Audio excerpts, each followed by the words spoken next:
I'm Abigail Galvan. Welcome to EWTN Pro-Life Weekly. We want to be very loud and clear in the pro-life movement that Planned Parenthood deserves to be defunded and debarred of our tax dollars because at the end of the day, they kill babies. Reaction to a report that millions of dollars in federal funding for Planned Parenthood might now be frozen. We speak to the president of Students for Life. Obamacare said you can take this, but you can only do it to provide abortion. The state of Maryland seeks to become the first state to use insurance surcharges for abortions, creating a $25 million fund for the deadly procedure. To see prayers answered in this type of way is just, it's humbling, it's startling, and it's just so incredibly joyful. Thanking God after an abortion clinic closes in New York City.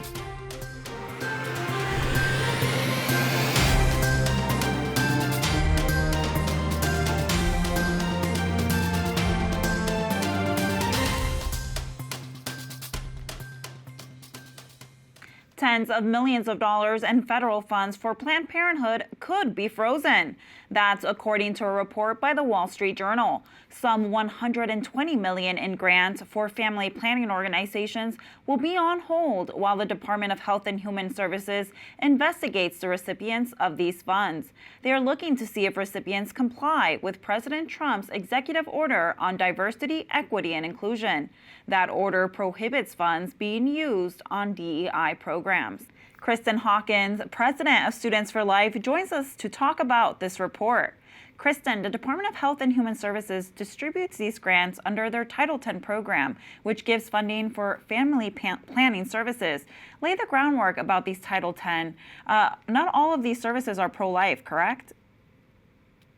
That's right. In fact, Title X uses our taxpayer dollars to give to Planned Parenthood and other clinics that apply and awarded grants for contraceptive services, information on contraception, STD testing, STD treatment, even some breast and cervical cancer screenings. This has been something that is concerned pro-lifers for a number of years, especially when we talk about the potential these contraceptives that can actually cause abortions and harm women's bodies. And Planned Parenthood is known to push transgender hormone prescriptions and educational programming to push the LGBTQ agenda. Is that what the Trump administration is going after, or is it much more about abortion? Yeah, that's what the Wall Street Journal yesterday reported, that the administration wants to investigate the DEI practices of these Title X recipients, which I think is an important part that needs to really be explored when we talk about Planned Parenthood and all their evil, considering in 2022, you actually had a Planned Parenthood doctor testify in the U.S. Senate that men can get pregnant. And this is a group that's receiving $700 million of our taxpayer funds. So I think this is something that should be explored. Planned Parenthood is now the second leading distributor of wrong sex hormones for gender confused young people, which sterilizes them. So I do think they're concerned about this. But we want to be very loud and clear in the pro-life movement that Planned Parenthood deserves to be defunded and debarred of our tax dollars because at the end of the day, they kill babies. And the Wall Street Journal indicates it's just a temporary freeze on these funds. What's the likelihood that it will be permanent? And can you explain what is the scope of Planned Parenthood's total government funding? We don't know if it will be permanent. That is why we'll actually be on Capitol Hill tomorrow with the pro-life movement with a national lobby day, and we are having more than 100 Planned Parenthood cross displays across the country this weekend because we need to demand that Congress step up and finally debar and defund Planned Parenthood of our taxpayer dollars. This is a temporary freeze, but Congress has the power. Speaker Mike Johnson, other Republican leaders in the House, we want to make sure they've heard us very clearly in the pro-life movement. This is something we've been working on for 20 years to finally see Planned Parenthood, the nation's largest abortion vendor, debarred and defunded of our taxpayer dollars. They receive $700 million from us every year, $2 million from us, the taxpayers, every day. Every single day, they get $2 million to kill over 1,000 babies. It's absolutely outrageous. And really, this is really just the beginning to see this $20 million frozen. There's a lot more that we pray and expect that the Trump administration, Republican leaders in Congress join us in the pro-life movement to do. And Kristan, I know you're in the thick of it. Is there anything you'd like to share with our viewers that you think they should be aware of? Well, I think we need to be very clear. Defunding and debarring Planned Parenthood is not going to end abortion, but it's going to stop funding half of the funding that Planned Parenthood, the nation's largest abortion vendor, gets. Planned Parenthood is one of the leading advocacy voices for abortion in America. They fund Democratic political campaigns. They bragged about putting more than $60 million into Kamala Harris's presidential campaign. So when we're talking to our elected officials about why they should join us in defunding Planned Parenthood, it should be obvious. If you kill babies and harm women, you shouldn't get taxpayer dollars. But I know not all the Republicans are with us on that. However, a point that everyone can agree on is that we should not be funding President Trump's and the Republicans' political enemies, which Planned Parenthood certainly is. Kristan, thank you for your work, and just know that we're praying for you. Thank you. The U.S. Supreme Court is set to hear an oral argument in an abortion provider case that could have national implications. Justices will decide whether pro-life states can pull Medicaid funding away from abortion clinics. South Carolina had banned taxpayer funding under its Medicaid program from going to Planned Parenthood. Planned Parenthood sued the state, and the case moved its way through the courts until it reached the U.S. Supreme Court. Justices will hear oral arguments in Medina v. Planned Parenthood South Atlantic on April 2nd. Well, Congress, in enacting the Medicaid Act, made sure that it was the state's responsibility to decide which providers were qualified. And South Carolina voters very reasonably wanted their officials to disqualify Planned Parenthood because it's the largest abortion provider in the country. That doesn't do anything to eliminate the ability of people to go to the doctor of their choice in the Medicaid program. We are also following another case involving Planned Parenthood in South Carolina. In this legal battle, Planned Parenthood South Atlantic is suing the state over its heartbeat law. The law prohibits abortions if the unborn child's heartbeat has been detected. That is typically at 6 weeks. However, no gestational age is specifically noted in the law. Planned Parenthood argues it should be 9 weeks. There is no timeline for the South Carolina Supreme Court to rule on this case. The pro-abortion organization, the Guttmacher Institute, is calling on states to stop reporting abortion data. Michael New of Catholic University writes in the National Review Online that while Guttmacher acknowledges the importance of such data in shaping policies and healthcare, they also allege that the information could be used to harass abortion clinics or even the women getting an abortion. Accurate data on abortion, I think, would serve everybody well. It'll give us good information about things like the impact of contraception programs, sex education programs, various pro-life policies.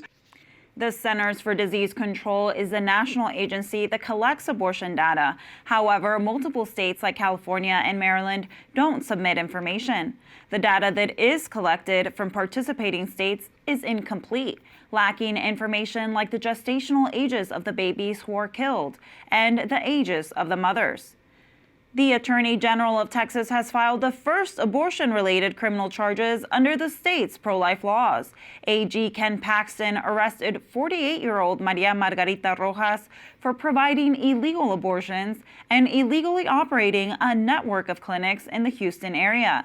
The Attorney General's office also arrested a 29-year-old for unlawful performance of an abortion and not having a license to practice medicine, as well as a 54-year-old whose nurse practitioner license is on probation.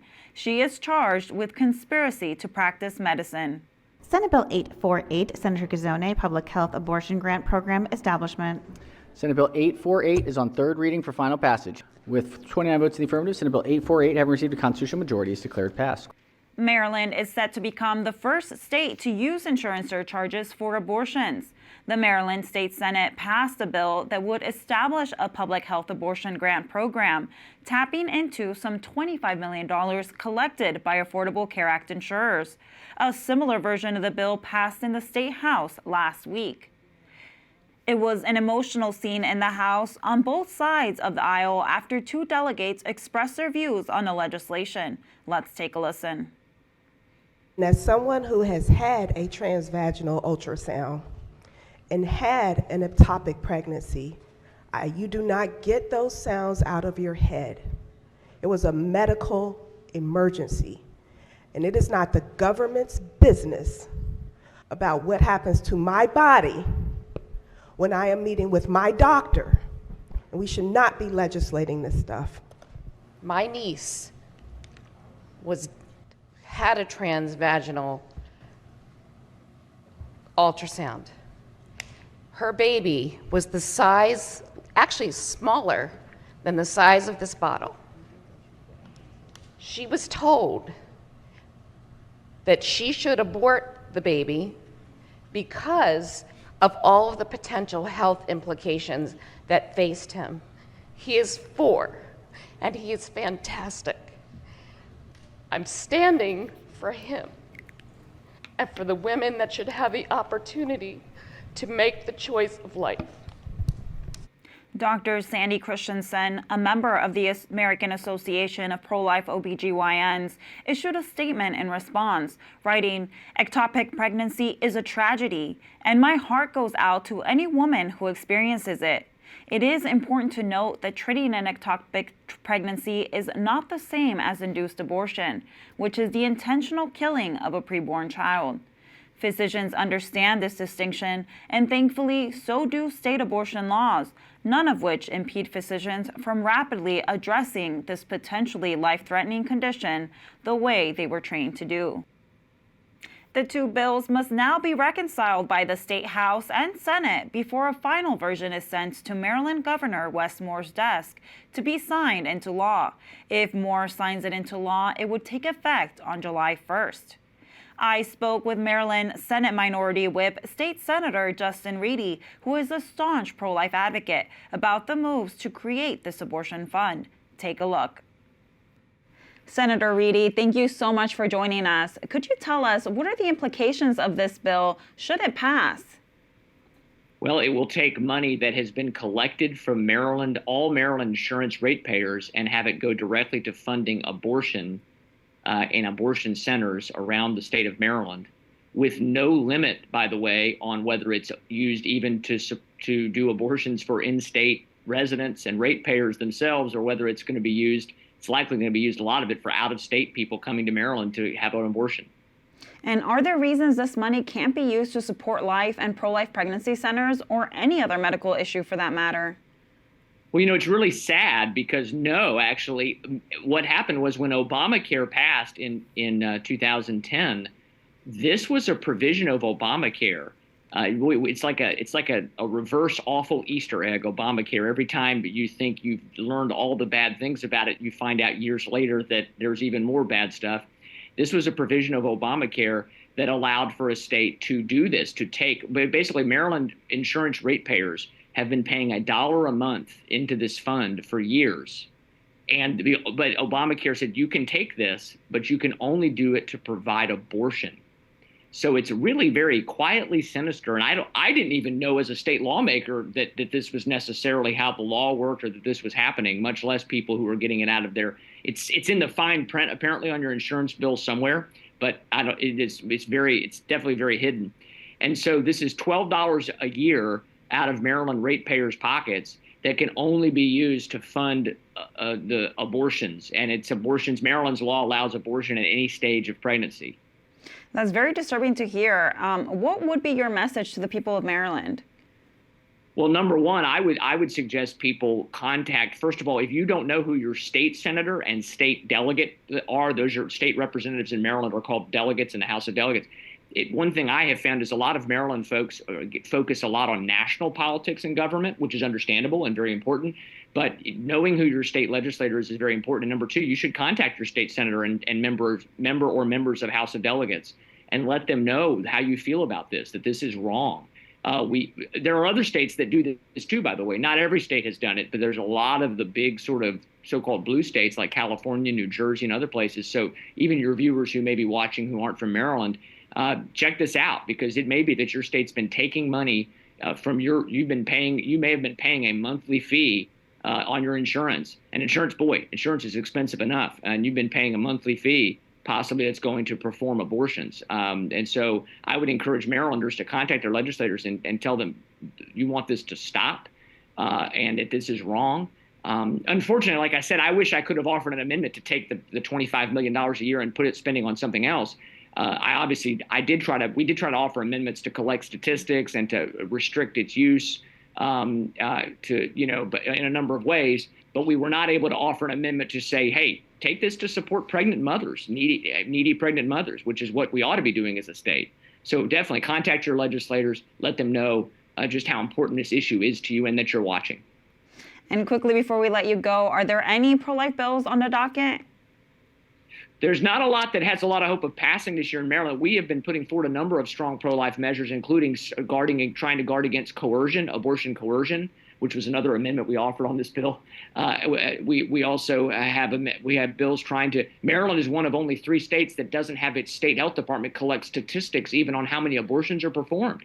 So we don't even know how many abortions really are performed in the state, which I think is unconscionable just from a healthcare perspective to not have those statistics. So we've been pushing on those issues. Maryland has a constitutional protection now, sadly, that says that, abortion can be performed any time.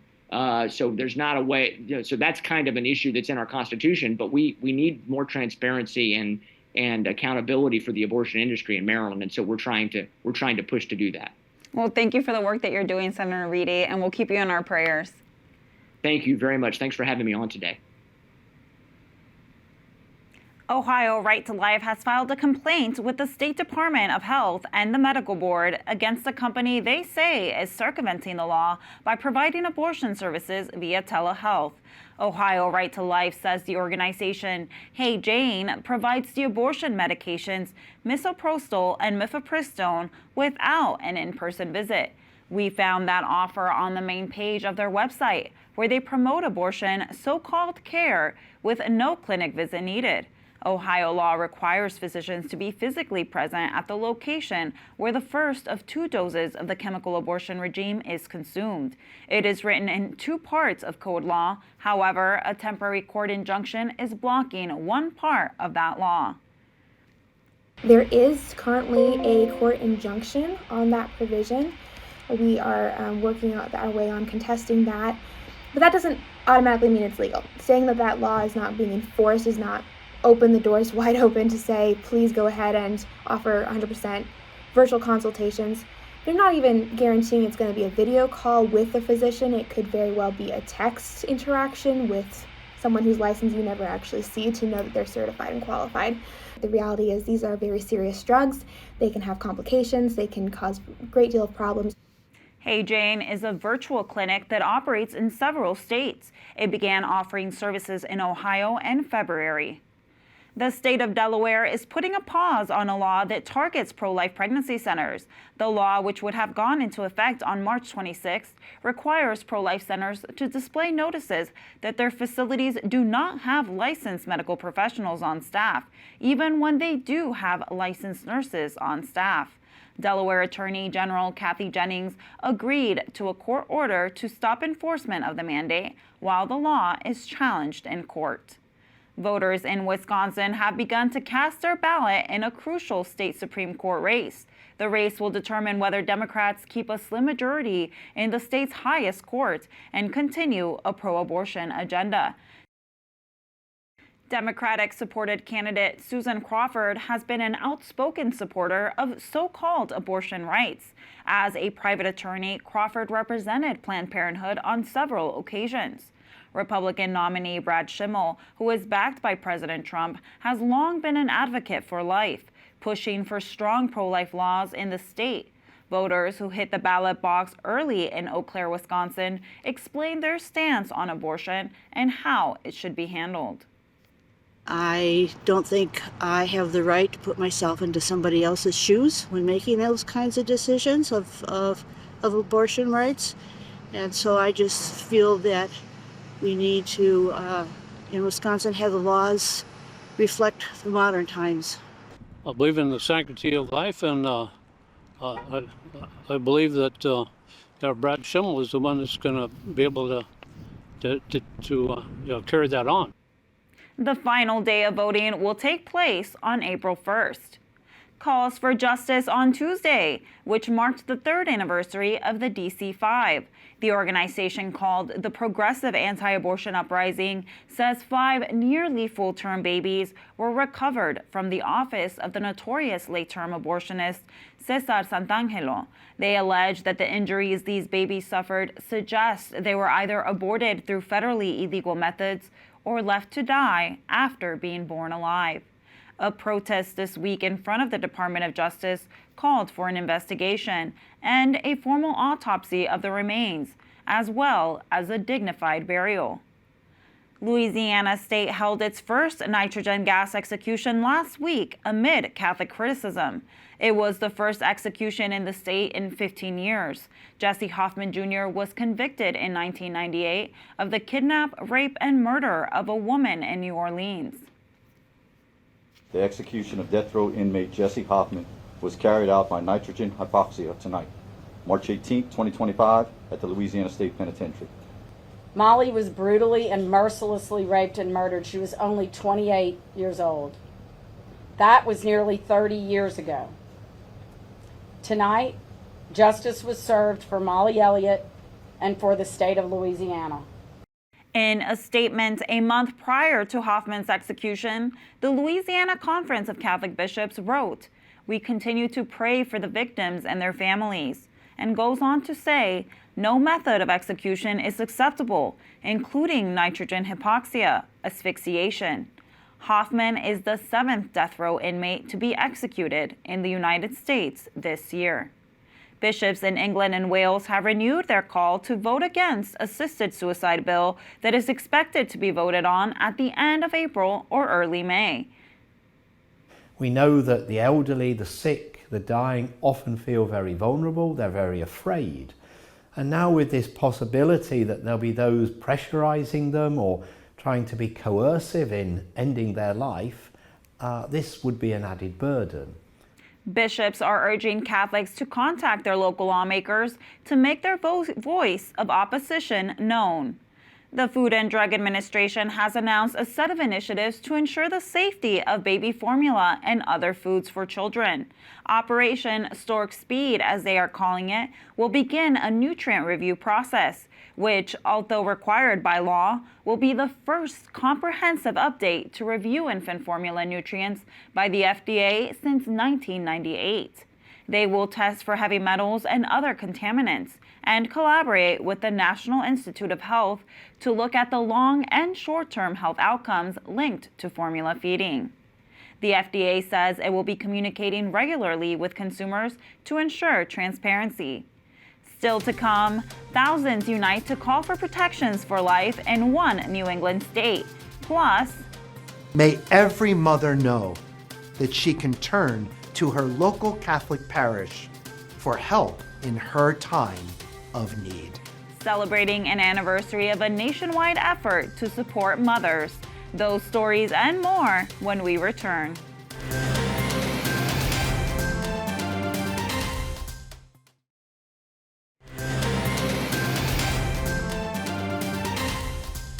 Planned Parenthood is closing the doors of their Manhattan clinic. That site saw consistent pro-life prayer vigils over the last decade, as well as pro-abortion outrage targeting pro-life demonstrators. The organization claims that inflation and stagnant reimbursement rates have forced them to close their only Manhattan location. But some say the closing is an answer to many prayers. This is such an example of the power of prayer. And how in these kind of circumstances where it just seems like the odds are so insurmountable, it's not us, it's God, it's God's grace that delivers this thing. And I think the reaction that pretty much myself and everybody else had was, when you see a miracle happen, once you collect yourself off the floor, it's just shock and gratitude. The Planned Parenthood location will go on the market with an asking price of $39 million. In Connecticut, a state March for Life brought some 2,500 people to the Capitol in Hartford. They held signs, sang songs, and prayed the rosary as they marched in a public witness to life. Those partaking ranged in age from young children, high school and college students, to senior citizens. Abortion is legal in Connecticut up until 24 weeks of a baby's growth in the womb. And in Illinois, a huge crowd gathered at the state capitol in Springfield. Speakers highlighted concerning anti-life bills, including a legislative initiative to provide abortions at public universities, a bill to legalize physician-assisted suicide, and a move to label an employer's pro-life views or statements as alleged harassment of their employees. This month marks the 5-year anniversary of the nationwide launch of Walking with Moms in Need by the U.S. Conference of Catholic Bishops. Please join me in praying that Walking with Moms in Need will continue to become embedded in the very fabric of every parish and diocese as a natural expression of Jesus' call to serve the most vulnerable. The initiative provides parishes with a framework to inventory local resources, identify gaps in services, and implement a parish response to help accompany mothers through their time of need. To learn more about the program or to start one in your own parish, visit walkingwithmoms.com. Before we leave you today, we wanted to take a moment to honor the foundress of EWTN, Mother Angelica. March 27th is the anniversary of her death. Mother Angelica began this network having no television background and just $200. She converted the monastery's garage in Irondale, Alabama, to a TV studio in 1981 as the country's first Catholic satellite television station. Today, EWTN is the largest Catholic media corporation in the world. As a leading voice on the network, she continually advocated for life at all stages. I vote for the God who gave us life and has a right, the only one who has a right to create life and call it forth to himself. The only one. Mother Angelica died in 2016 on March 27, which was Easter Sunday. Thank you, Mother Angelica, for your witness to life and dedication to our Father. That does it for this edition of EWTN Pro-Life Weekly. Be sure to like and follow us on our social media channels. You can find us at EWTN Pro-Life on X, Facebook, and Instagram. And sign up for our newsletter, The Pro-Life Pulse, EWTN.com/pro-life. Remember, life is a gift. Your life is a gift. God bless.